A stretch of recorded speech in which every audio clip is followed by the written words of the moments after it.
116वां सर्ग। वृद्ध कुलपति सहित बहुत से ऋषियों का चित्रकूट छोड़कर दूसरे आश्रम में जाना। भरत के लौट जाने पर श्री रामचंद्र जी उन दिनों जब वन में निवास करने लगे, तब उन्होंने देखा कि वहां के तपस्वी उद्विग्न हो वहां से अन्यत्र चले जाने के लिए उत्सुक थे।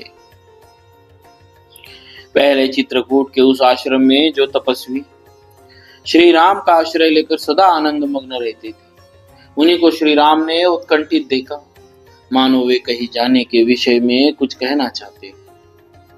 नेत्रों से भव टेढ़ी करके श्री राम की और संकेत करके मन ही मन शंकित हो आसपास कुछ सलाह करते हुए वे तपस्वी मुनि धीरे धीरे परस्पर वार्तालाप कर रहे। उनकी उत्कंठा देख श्री रामचंद्र जी के मन में यह शंका हुई कि मुझसे कोई अपराध तो नहीं बन गया। तब वे हाथ जोड़कर वहां के कुलपति महर्षि से इस प्रकार बोले, भगवान, क्या मुझ में पूर्ववर्ती राजाओं का सा कोई बर्ताव नहीं दिखाई देता, अथवा मुझ में कोई विकृत भाव दृष्टिगोचर होता है जिससे यहाँ के तपस्वी मुनि विकार को प्राप्त हो रहे? क्या मेरे छोटे भाई महात्मा लक्ष्मण का प्रमादवश किया हुआ कोई आचरण ऋषियों ने देखा है जो उसके योग्य नहीं? अथवा क्या जो अर्धपाद्य आदि के द्वारा सदा आप लोगों की सेवा करती है, वह सीता इस समय मेरी सेवा में लग जाने के कारण एक गृहस्थ की सती नारी के अनुरूप ऋषियों की समुचित सेवा नहीं कर पाती है? श्री राम जी के इस प्रकार पूछने पर एक महर्षि, जो जरा अवस्था के कारण रुद्ध तो थे ही, तपस्या द्वारा भी रुद्ध हो गए थे, समस्त प्राणियों पर दया करने वाले श्री राम से कांपते हुए से बोले, तात, जो स्वभाव से ही कल्याण में है और जो सदा सबके कल्याण में रत रहती है, वह विदेह नंदिनी सीता विशेषतः तपस्वी जनों के प्रति बर्ताव करते समय अपने कल्याण में स्वभाव से विचलित हो जाए, यह कैसे संभव है? आपके ही कारण तापसों पर यह राक्षसों की ओर से भय उपस्थित होने वाला है। उससे उद्विग्न हो ऋषि आपस में कुछ बातें कानाफूसी कर रहे हैं। तात, यहाँ वन प्रांत में रावण का छोटा भाई खर नामक राक्षस है, जिसने जनस्थान में रहने वाले समस्त तापसों को उखाड़ फेंका है। वह बड़ा ही ढीठ, विजयोन्मत्त, क्रूर, नरभक्षी और घमंडी है। वह आपको भी सहन नहीं कर पाता। तात, जब से आप इस आश्रम में रह रहे, तब से सब राक्षस तापसों को विशेष रूप से सताने लगे हैं। वे अनार्य राक्षस विभत्स्य, घृणित, क्रूर और भीषण नाना प्रकार के विकृत एवं देखने में दुखदायक रूप धारण करके सामने आते हैं और पापजनक अपवित्र पदार्थों से तपस्वियों का स्पर्श कराकर अपने सामने खड़े हुए अन्य ऋषियों को भी पीड़ा देते हैं। वे उन आश्रमों में अज्ञात रूप से आकर छिप जाते और अल्पज्ञ अथवा असावधान तापसों का विनाश करते हुए वहां सानंद विचरते रहते। होम कर्म आरंभ होने पर वे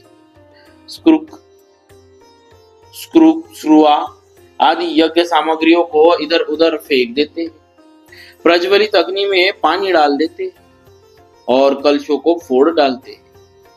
उन दुरात्मा राक्षसों से अभिष्ट हुए आश्रमों को त्याग देने की इच्छा रख कर ये ऋषि लोग आज मुझे यहाँ से अन्य स्थान में चलने के लिए प्रेरित कर रहे हैं। श्री राम, वे दुष्ट राक्षस तपस्वियों की शारीरिक हिंसा का प्रदर्शन करें, इसके पहले ही हम इस आश्रम को त्याग देंगे। यहाँ से थोड़ी ही दूर पर एक विचित्र वन है, जहाँ फल मूल की अधिकता है, वही अश्वमुनि का आश्रम है।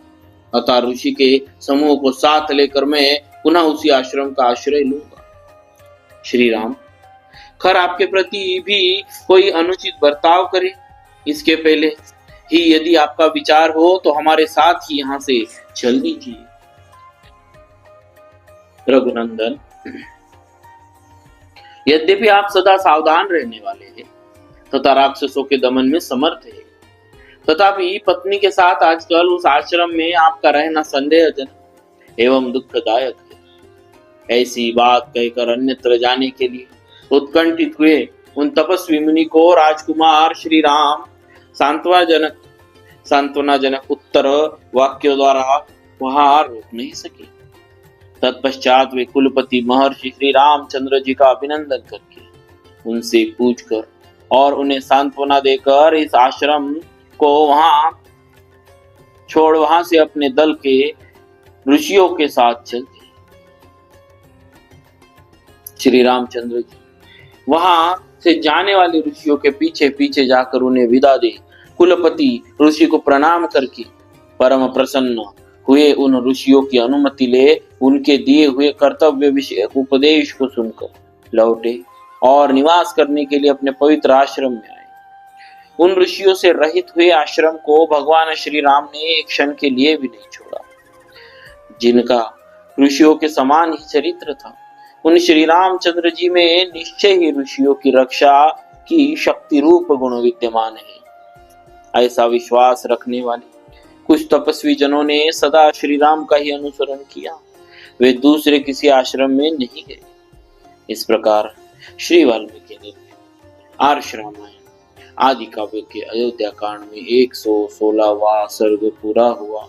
बोलिए श्री सीताराम महाराज की जय। भक्तवत्सल भगवान